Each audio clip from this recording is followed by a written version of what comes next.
Picture this, Italy, 1960, a country still rebuilding itself from the ruins of war. Amongst all the determined Italians, one man stood out, Ferruccio Lamborghini. From a prisoner of war turned tractor manufacturer, Ferruccio's life was far from ordinary, but it was an initial dispute with Enzo Ferrari himself that ignited a dream. A dream to build a perfect car, a dream that led to the creation of the Lamborghini Miura, a car that redefined speed, performance, engineering, the first ever supercar.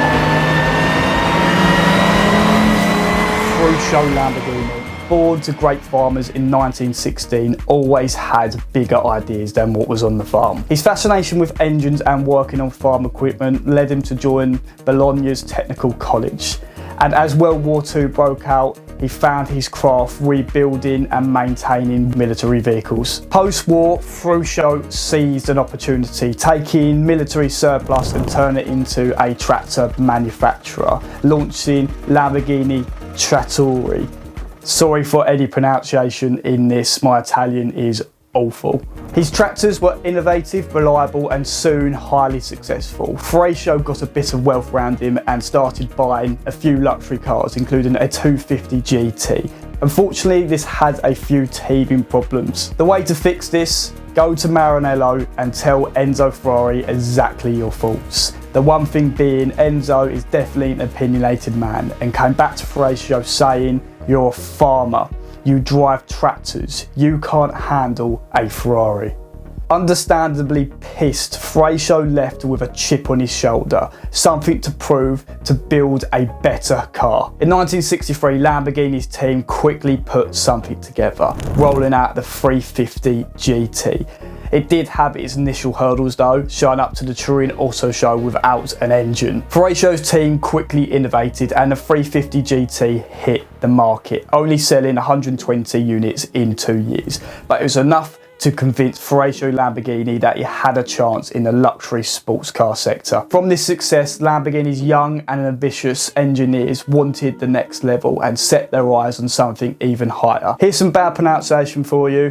Juan Dallara, Paolo Stanzi and Bob Wallace, a team of youthful visionaries, started to work on a secret project behind closed doors. They called it the P400, and at an age where most of us are going down the pub and getting battered and making an embarrassment of ourselves, these guys were designing a supercar, with Dallara being 29 years old and the other two being in their early 20s. These guys weren't even old enough to rent a car in most countries, but they were building one. The team obviously faced significant challenges pushing the boundaries. Even with the Lamborghini V12 being massive in size, it was almost an impossible feat to fit this into the chassis.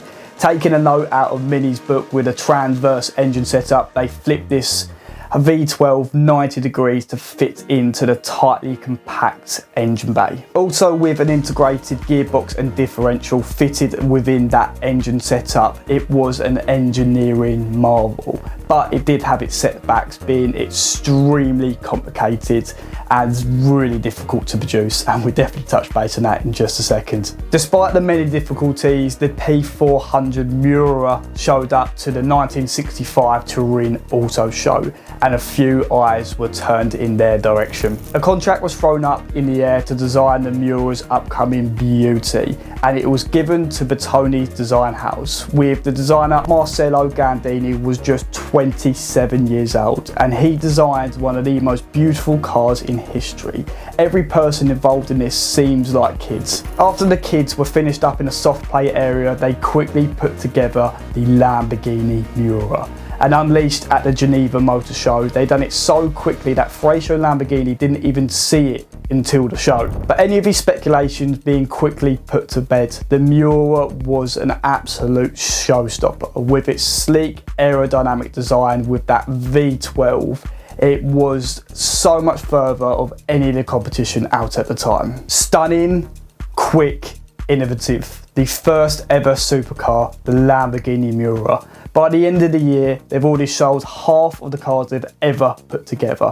And the funny thing is, they didn't even produce one to that point. No car came off the production line, but they had more than enough interest to get this thing moving.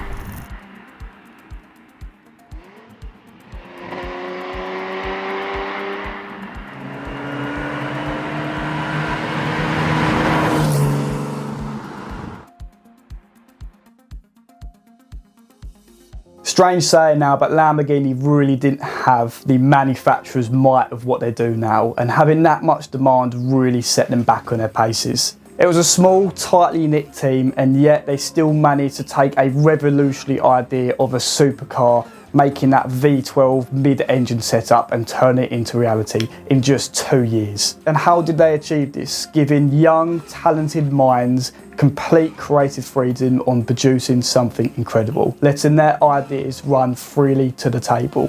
Unlike Enzo Ferrari's ruling of the iron fist, Ferruccio Lamborghini believed in nurturing the team. He wasn't an engineer himself, but understood giving young, extremely ambitious people with an idea a chance. And with this, the youthful team achieved the incredible. The Miura's V12 was producing 350 horsepower, a 0 to 60 time in under 6 seconds for the 1960s, a top speed of 170 miles an hour. Along with its stunning looks, this car quickly became the choice for the ultra wealthy, but the Miura definitely did come with its flaws. The first few Miuras were far from perfect, and as they started to go on sale, the customers were pretty much the testers of these cars. But Ferruccio had a plan: only deliver the first car to Italians. Pretty much because if they were to break down or if there was something wrong, they wouldn't be too far away from an auto shop. And inevitably, as the Miuras came back, Ferruccio would personally take out the owners to dinner, a very long Italian dinner that is, and let the team work on these cars. Sometimes even taking the car down structurally, re-put it together all in one evening so that car was ready to go again. Early models were also notorious for a couple issues, with the fuel tank being over the front wheels, meaning as the tank drains, the steering became pretty much useless. For a car, it's quite nice to have steering. Carburetors leaking oil over the extremely hot engine, so there is a couple instances, I say a couple, quite a lot of instances with this car completely bursting out into flames. An extremely cramped interior, and a few more to note. This car definitely had a few problems straight out of the factory, but this eventually was solved with the Miura SV, a predecessor with a more refined and polished approach.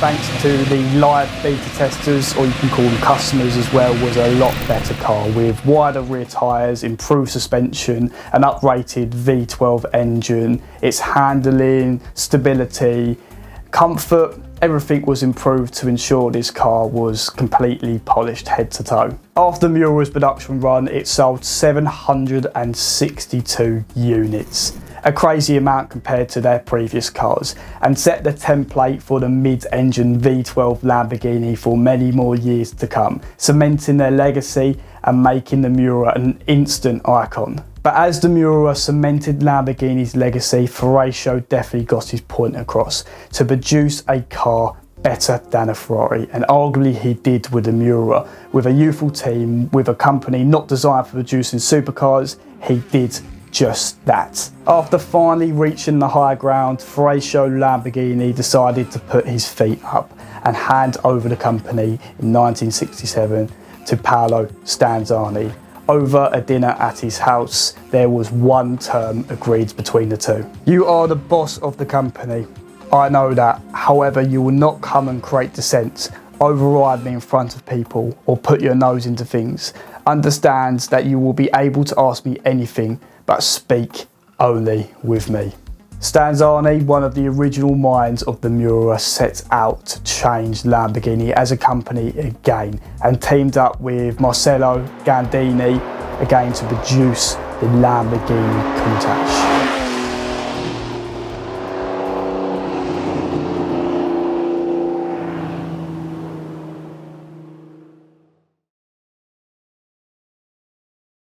If you did get this far into the video, make sure you hit the subscribe button. This is my first ever long format video on YouTube as well. So if you do have any good words or feedback, hopefully not as bad as Ferruccio Lamborghini's, please let me know. I'd love to hear from you. Hopefully we'll see you soon.